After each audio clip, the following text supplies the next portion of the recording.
It's time for some insight to Israel. I'm your host, Natasha Kirchuk, and coming up, we'll meet an up-and-coming musician who comes from a special Israeli community. We'll discuss why so many more child abuse cases are coming to light in Israel, and we'll reveal which restaurants you just can't miss out on in Tel Aviv.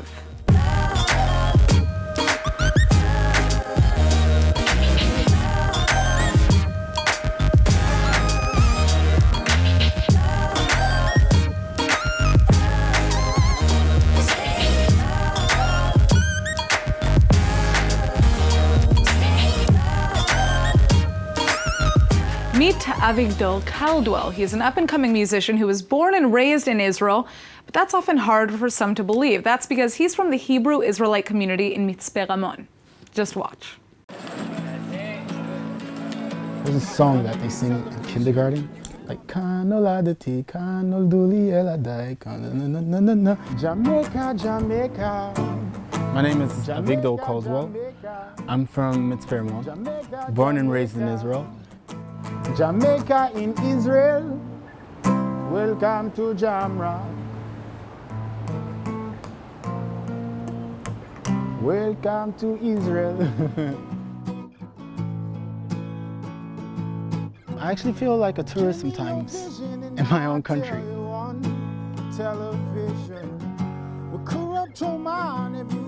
When I meet new people, everyone's like, oh, so where are you from? And I'm like, Mitzpe Ramon. They're like, no, before that. I'm like, Soroka Hospital. No, before that, my mom's womb. Nice. Let's go, where are you from? I'm like, listen, I'm Israeli, but I have an American accent because we spoke only English at home. Old friend, it's been a long time. I did all sorts of things to get you off my mind. In the United States, there was a growing movement around the 60s, 70s, of the Hebrew Israelites of Dimona. And my parents, they really connected to the message that, you know, we're part of the lost tribes and we must return home. But oh, you're so good to me, you're my cigarette. Most times when people have like this certain picture in their head, but once they hear my music and they see who I am and they're like, wait, this guy's Israeli, then you understand that Israeli doesn't just come in one form.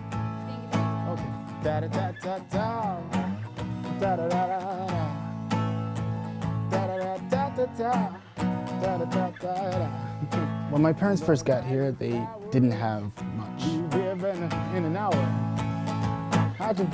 So it influenced me to where I learned to fend for myself. I want you to surprise. My grandmother was a bit hysterical. And she's like, Sonora, you didn't, that's my mother's name. Like, Sonora, you're over there raising my grandkids with them terrorists. You got putting their lives in danger.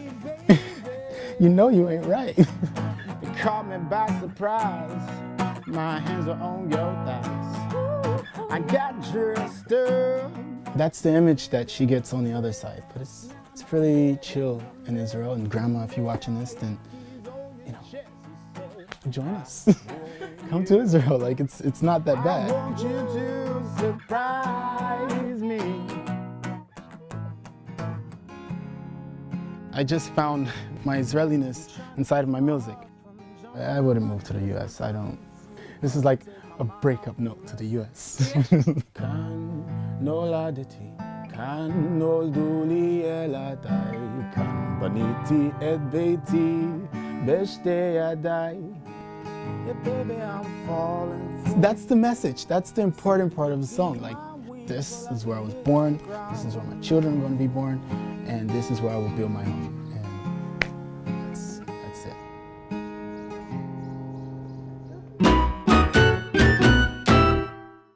Moving on to a bit of a darker subject, a shocking case of child abuse recently rocked the state of Israel after a 5-year-old girl was discovered tied to a shower door in Lod and covered in her own feces. Now, the little one bore signs of severe and long-term neglect, but extended family members say that they didn't know of her existence. This comes not long after a series of other child abuse cases that were exposed in local nurseries and preschools after parents discovered that their children were being assaulted and mistreated by their teachers. So you're probably asking yourself how all these cases could have even happened. Well, joining us to discuss this very sensitive topic is Dr. Camila Folcoche-Lavan, a practicing psychologist. Thank you so much for coming in. Thank you for having me.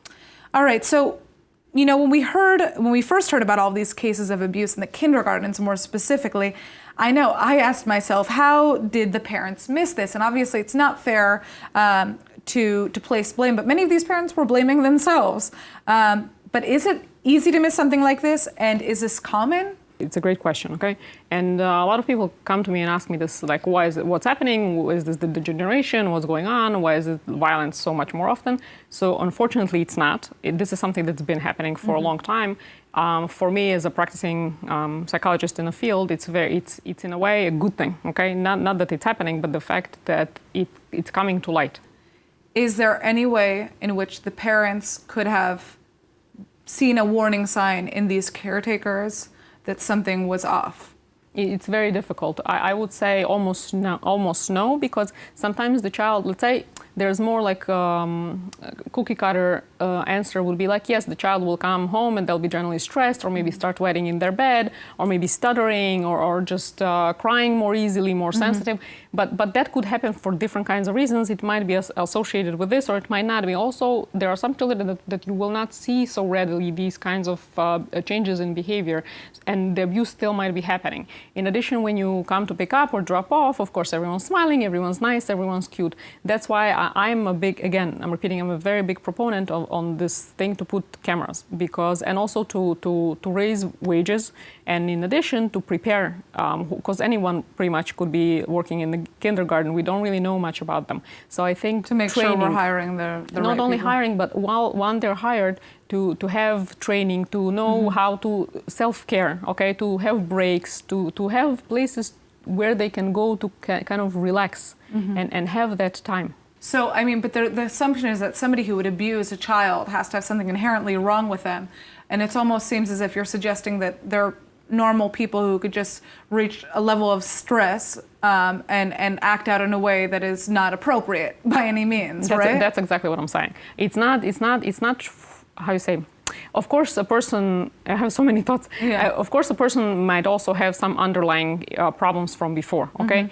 Maybe their own history of abuse that everyone kind of right away goes to, and it's true. It could be maybe there's psychological or medical problems or whatever. Right. But I think the problem is bigger than that. It's very, very important to understand that it can happen to literally any of us, okay? If the stress level is high enough, it can happen to any of us. I want to stress that as much as I can, so that no one thinks that they're better than somebody else. Because sometimes when a tragedy happens, they think, okay, I would never do this. Or how could these parents, for example, forget their child in a car? Right. Okay, but the problem is that it can happen to anybody. Right. To someone very intelligent, or to someone very Which is why the anything. taboo around this is something that you think needs to be eliminated. I mean, this Yes. needs to come to light more. And Yes. And I mean, I always remember my grandmother saying that when she had 4 sons and had them back to back, and she said that she remembered hearing on the radio a story of a woman who threw one of her babies out of the window. She just kind of had a breakdown. And she said, sometimes I feel like I want to do that with my own kids, which obviously that never happened and that never would happen. But you can understand how Yes. people can go a little bit Yes. crazy when they're under a lot of stress. Now, So for instance, to add for that, let's say postpartum depression, okay? Sometimes there's levels to this, but also postpartum depression. In general, Right. a woman after birth, let's say, okay, it's harder. There's hormones still that aren't adjusted. There's a lot of stress of not sleeping enough, not knowing what to do, what not to do. Maybe also, again, financial stressors, Yeah. who knows who's helping. So it would be great for relatives or friends to Yeah. pitch in, maybe bring some food for a few months, Yeah. cook, clean something, you know what I mean? To kind of basically be a communal checking on the thing. people you know who are raising Yes. children and say, hey, is everything okay Yes. here? But I would like to go back to the issue of, okay, let's say, you know, it happens to me sometimes. I'll be on the street and I see somebody disciplining their child in a way that I don't necessarily feel comfortable with. But I don't know if it's my right to step in and say something, Basically, how do you identify when the line is being crossed? How do you catch that? How do you catch that somebody's in a bad situation? I think it's a very, very good question. It is harder to do it with someone that just randomly on the street because you don't know if they're just having right now specifically a bad day or maybe it's some situational thing or whatever. So you can still, if you feel comfortable, to go up, but in a very pleasant, very kind of downplaying way. I just noticed that maybe there is some stress level, or maybe can I help with anything? I'm also going this way. To present it in some way that's as nice and as open as possible, because otherwise the person that's already obviously stressed out might also like feel they're being attacked. Yes, and also already probably embarrassed anyway, or maybe there are children with tantrums, which by the way it's a whole different story of how it could be avoided to begin with. But once we're already in the situation, a lot of times parents find themselves very embarrassed that the child is screaming, so they don't know what to do and they don't want everyone looking at them. Right. So it's a whole different story. But what's easier and kind of more productive is to actually look around your friends, your family. Okay, people that you do have contact with, and not to wait until you see some amazing amount of stress, but to preempt it and be like, okay, so someone just gave birth, for example. Probably they could use a few Shabbats or a few dinners, meals that the community cooked, you see that someone's, working very long hours. You have a friend that's working very long hours, or a couple that hasn't been, for a cup of coffee for a really long time, to even offer free babysitting. Can I come and babysit for you once in a while? To change, I think one of the problems that maybe is more visible in our modern society is that we all hide in our own kind of caves, in our own houses, behind the phones. We don't see each other. Right. We literally and don't we need to see look each other. So to make this raising of a child more of a communal thing, being friendly to each other, being nice, and then there is an opportunity to see what's going on. All right. Well, thank you so much for joining us, Thank Dr. you for having us. Camila Folcoș-Levan. Thank you. We will for see you having me. soon. Yes. Now, this is amazing. 2 women who were told that they would never be able to walk properly again have now received 3D printed ankle bones for the first time in Israel's medical history. And now they'll be able to move freely again thanks to this revolutionary technology. When 16-year-old Sofit Chod and 56-year-old Dorit Tal injured their ankles, they were told that their only option to recovery would be through ankle fusion surgery, an irreversible process that means they wouldn't be able to walk the way that they were able to beforehand. Luckily, they requested a second opinion before going in for the surgery, and that's where they met Dr. Alon Berg. He knew that a handful of other international orthopedic surgeons were performing experimental surgery using a 3D printed talus, the little bone that connects the foot to the leg and the body, and of course helps transfer the weight and pressure across the ankle joint. He reached out to Dr. Graham McCollum, a South African foot and ankle surgeon who had implanted a 3D talus and raved about it at international conferences. Now, at the beginning of August, McCollum flew to Israel to help perform the surgery alongside Berg, and it was such a big deal that the surgery was broadcast live to around 30 orthopedic surgeons from around the country. All they had to do was remove the women's broken taluses and replace them with artificial titanium alloy implants, which they had printed on a 3D printer based on the mirror image of the bone in the patient's other legs. Now the women are home recovering, but they should be able to walk properly again. And thanks to this groundbreaking moment in medical history, it looks like a lot more people in Israel will also have the chance to walk freely again in the future. After hearing about that kind of medical invention, you can't help but wonder, where would we be if technology were to take over 90% of all of the jobs in the world? Well, we'd be where we are today, and that's according to Forbes. Yes, it's scary, but it's true. The invention and proliferation of technology, automation, and robots is disrupting today's workforce. So how can we as individuals stand out and make sure that we still have a purpose in all of this? Well, joining us with the answer is Dr. Gavin Suss, the Dean of the School of Design and Innovation at the College of Management Academic Studies here in Israel. Thank you so much for joining us. Thank you for having me over. All right, so the first question is, how do you stand out in today's world? What can you do when technology is taking over to make sure that your job isn't lost? Technology is taking over, and according to the recent Economic Forum report from Europe in 2018, by the year 2022, there will be an increase of about 50% in every area where today computers and machines are controlling human decisions, for example. So this is a process we have to confront with. There are 4 areas that I identify where humans can win the machine or the computer or the algorithm. One is feelings, values, empathy, and creativity. That's where we should devote time in education and training, because that's where we as humans can basically win the computer. Okay, so we're going to get to how the education system needs to change to kind of reflect what you just said. But let's talk a little bit about creativity specifically, because that's something that some people assume that you either have or you don't have. But do you view it that way? Is creativity a muscle? Is there a way to develop it further? Can you work on this? Sure. I think it's very simple. People that are born into homes that have creative parents or an environment have a higher potential of becoming more creative. But I know today, and my research indicate in the past decade or so, that it's like a muscle and it can be taught.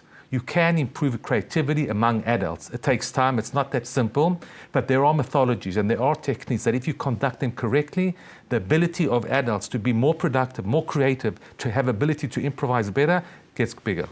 Interesting. Can you tell us a little bit about that? We don't have much time for you to get into the ins and outs of how you, I guess, exercise the creativity muscle, but what's a quick little tidbit somebody for can learn from example, this? human beings, for example, operate with assumptions that they're taught at school.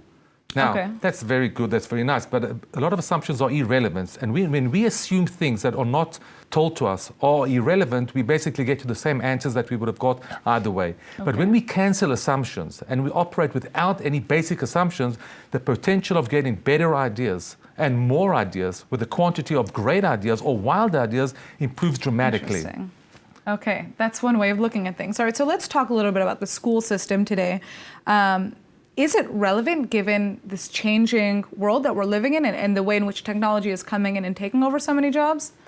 Unfortunately, schools are doing a terrible job, and I'm one of the biggest criticizers, especially in Israel, but not only.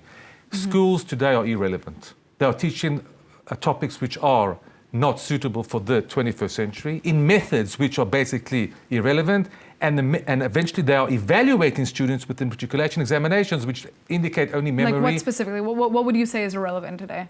For example, when you walk around with a computer in your pocket that has all the knowledge of history, geography, biology, literature, and so on, I don't see any need to study this for 4, 5, 6 years and do a matriculation examination that basically checks your memorization and nothing else besides that.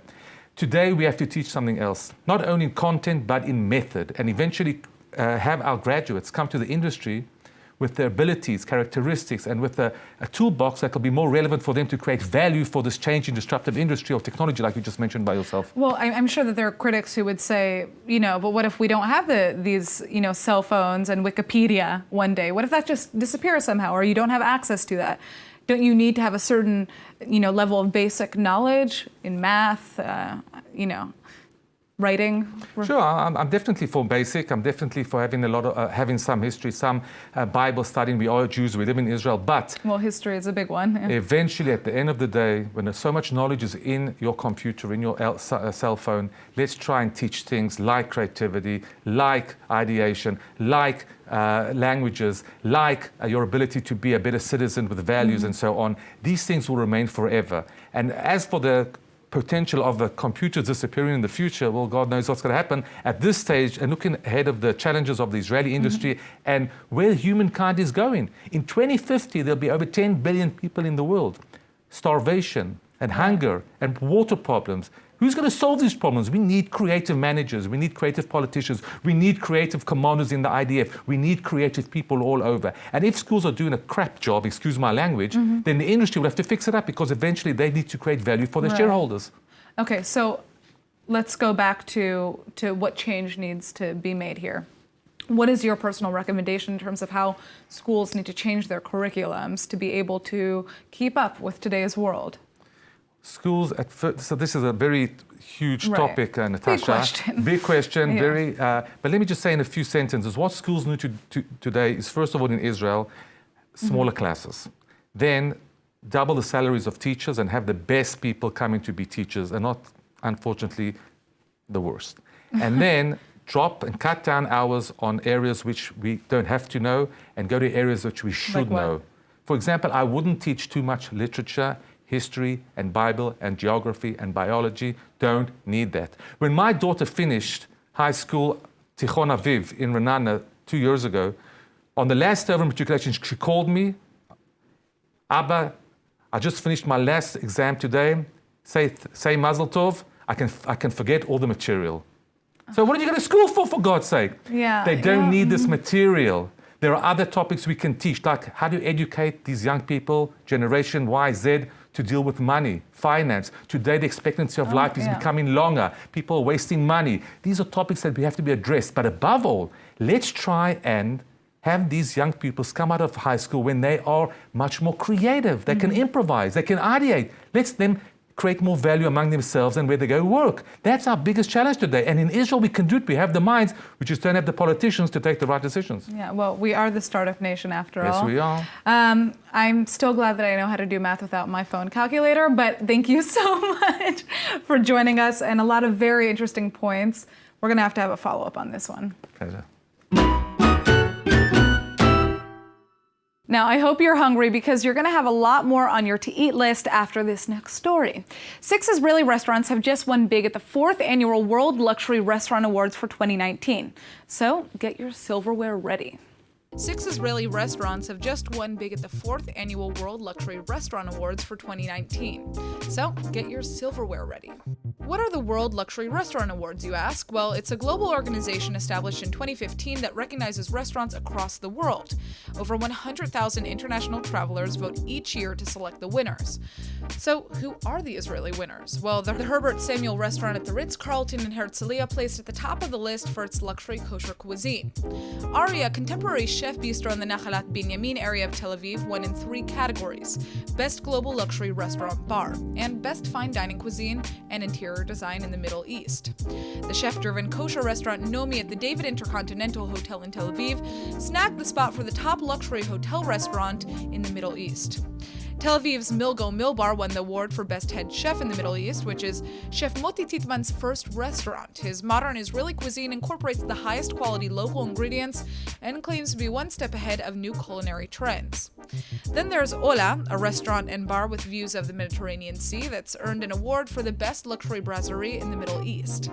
Ola's chef won big this year because his other restaurant, Klolis in Tel Aviv, also won an award for best luxury kosher cuisine in the Middle East. The restaurant in the Hilton Tel Aviv Hotel features a menu with classic French and Mediterranean dishes. So, wondering who won the best global restaurant of the year? Well, unfortunately for locals, it's not here in Israel. The 40-seat fine dining restaurant Gate in Stellenbosch, South Africa took the cake. Still, though, this is a big year for Israel. Israeli restaurants were not listed for any luxury restaurant awards in 2018 or 2016. So apparently the food here just keeps on getting better.